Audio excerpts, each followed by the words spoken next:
In the summer of 1901, a darkness fell over the peaceful German island of Rügen. On July 1st, two young brothers, Hermann and Peter Stubbe, vanished while playing in the woods near Göhren. Their bodies were later found, brutally dismembered, a crime that stunned the nation.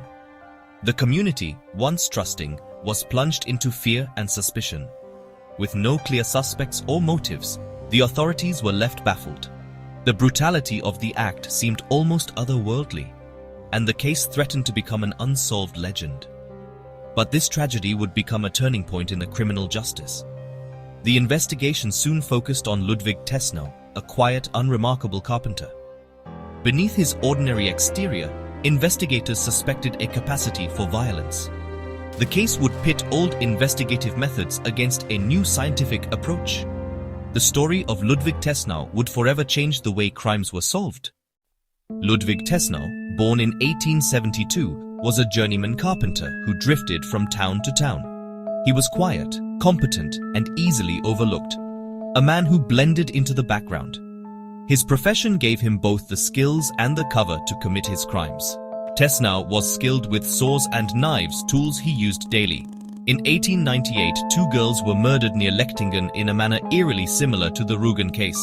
Tessnow was questioned, but his explanation for blood-stained clothes, would die, was accepted, and he was released. He moved on, free to kill again. What set Tessnow apart in criminal history was not just his brutality, but how he was finally caught. His conviction would hinge on the power of forensic science. 3 years before the chilling events on Rügen, a dark shadow fell upon the unsuspecting countryside. The tranquility of the rural area near Lechtingen was shattered by a horrifying incident: the disappearance of two young, innocent girls. The close-knit community was immediately gripped by fear and uncertainty. The worst fears were confirmed when their bodies were discovered, brutally dismembered, a scene that would forever haunt the memories of those who saw it. The community was not just saddened, but horrified by the calculated violence, the sheer brutality of the crime sending shockwaves through every household. Whispers of fear filled the streets, and the once peaceful village was now a place of suspicion and dread. Amidst the growing panic, witnesses came forward with a disturbing detail.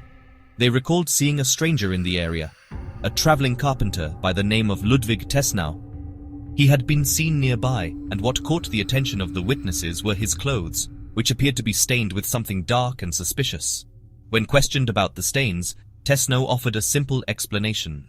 He claimed the stains were merely wood dye, a common substance used in his carpentry work. In the absence of concrete evidence to contradict his claim, and with no definitive way to prove otherwise with the forensic methods available at the time, the police were forced to let him go, much to the dismay of the frightened community. The case, lacking sufficient evidence, eventually went cold, fading into the annals of unsolved mysteries. Tessnow, however, learned a chilling lesson. He could effectively hide behind the guise of his profession, using it as a shield against suspicion. This initial escape emboldened him, fostering a dangerous confidence. He would later attempt to use the very same excuse. The same fabricated story again on the island of Rügen. But unbeknownst to Tessnow, the world was changing. In the years that separated the Lechtingen tragedy and the future crimes on Rügen, science was quietly but steadily advancing, making strides in fields that would soon revolutionize criminal investigations. The authorities, though unaware at the time, would soon have access to a powerful new tool, a scientific breakthrough that would challenge Tessnow's carefully constructed lies and expose the darkness he sought to conceal. The fear that had so profoundly gripped Lechtingen, the sense of helplessness and dread, would find its echo on the shores of Rügen. But this time, fueled by the winds of scientific progress, the outcome would be dramatically different.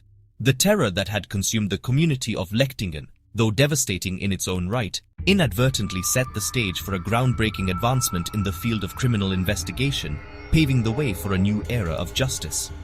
The days of relying solely on eyewitness accounts, circumstantial evidence, and the often unreliable nature of confessions and alibis were slowly but surely coming to an end, heralding a future where science would play an increasingly vital role in the pursuit of truth.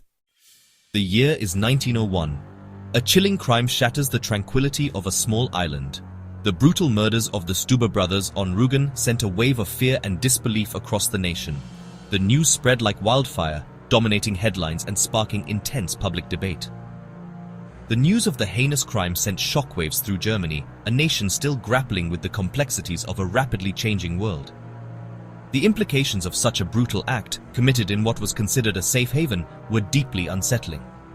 The island's reputation as a peaceful retreat, a haven for relaxation and escape from the bustling cities, was shattered overnight.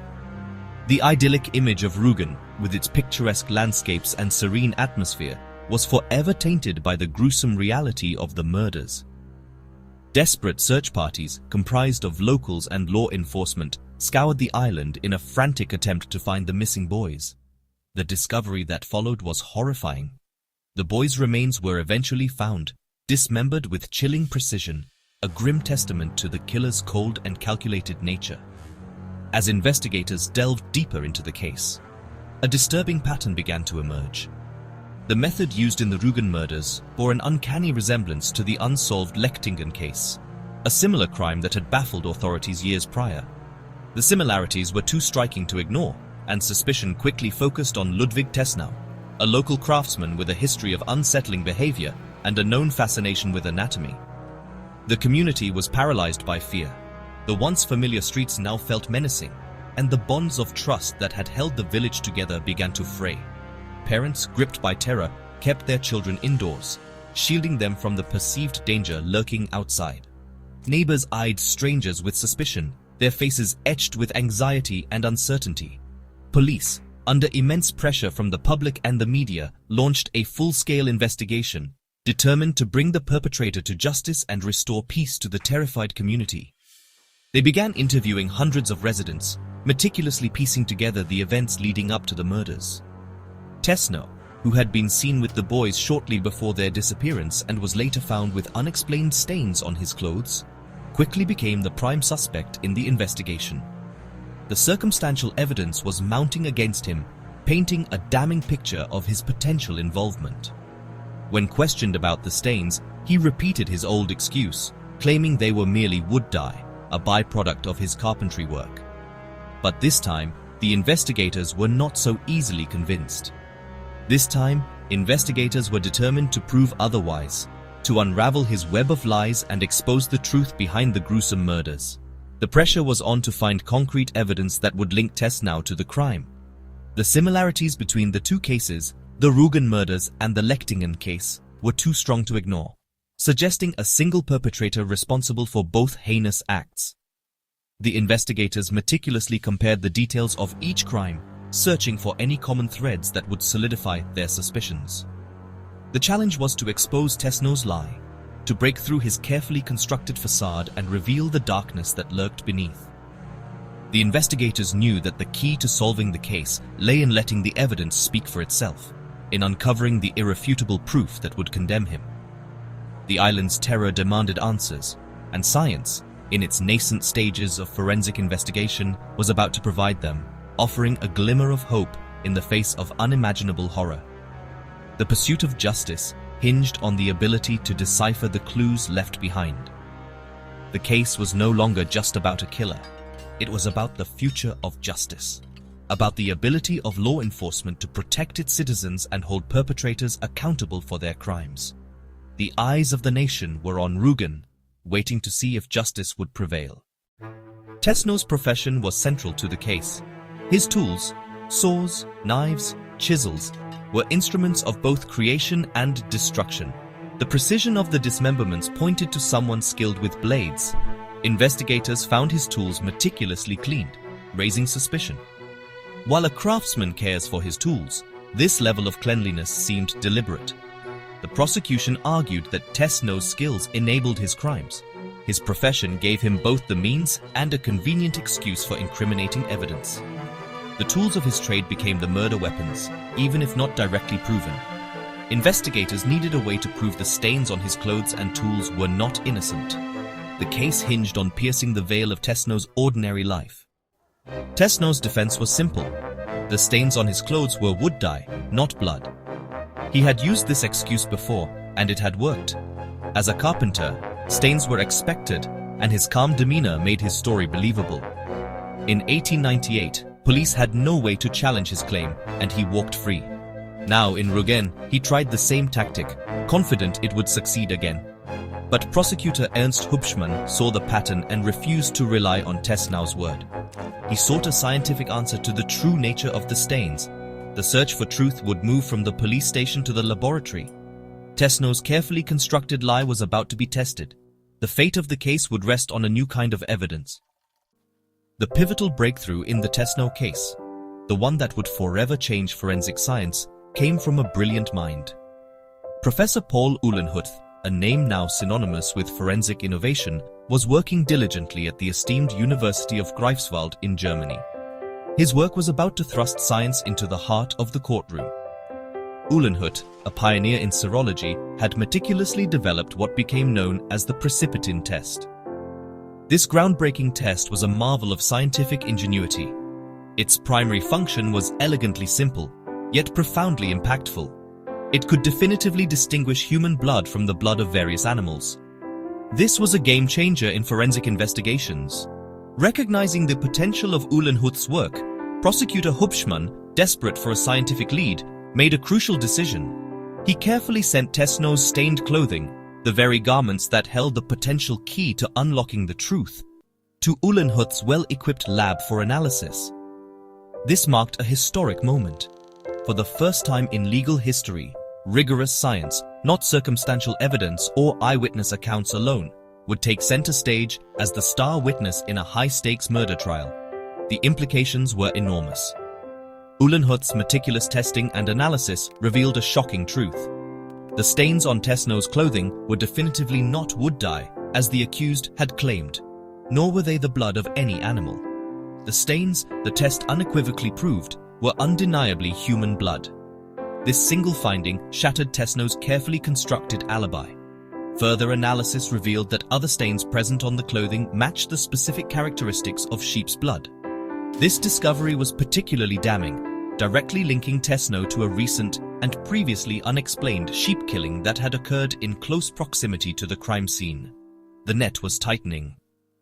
In the tense atmosphere of the courtroom, Professor Uhlenhuth took the stand.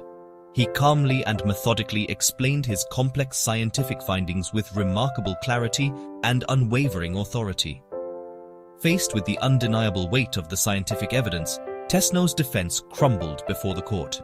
His elaborate web of lies was irrevocably exposed, not by conjecture or speculation, but by the cold, hard truth of irrefutable science. The jury, tasked with the solemn responsibility of delivering justice, was presented with a new kind of evidence.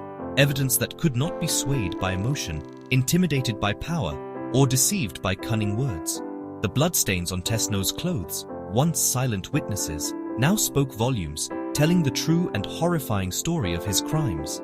In a profound sense, science had stepped in to give the voiceless victims a voice, amplifying their suffering and demanding justice on their behalf. After careful deliberation, the verdict was clear and resounding. Tessnow was undeniably guilty of the heinous crimes he had committed. With this landmark case, a new and transformative era in criminal justice had definitively begun, an era where science would play an increasingly vital role in the pursuit of truth and the administration of justice. Tessnow's conviction in 1904 marked a turning point in criminal investigation. He was found guilty and executed, but the real legacy was the triumph of science in the courtroom. The precipitin test legitimized forensic serology and changed police work forever. No longer could suspects hide behind plausible lies. Bloodstains became powerful evidence, linking criminals to their crimes with certainty. The case inspired advancements in ballistics, fingerprinting, and eventually DNA analysis. Scientists became essential witnesses, and the modern crime lab was born. The Tessnow case proved that empirical truth could and should drive justice. Every forensic breakthrough since owes a debt to this moment. The quiet Carpenter's crimes sparked a revolution in the pursuit of truth. The Tessnow case stands as a milestone in criminal justice. It showed that even the most cunning criminal could be undone by science. Professor Uhlenhuth's test exposed the limits of relying on confessions and alibis. The case marked the moment forensic science became central to investigations. From blood tests to DNA, every advance traces back to this trial. Tessnow's crimes brought sorrow, but his conviction brought progress. The search for truth became relentless. armed with new tools. Today, justice is stronger because of the lessons learned from a quiet carpenter on Rügen.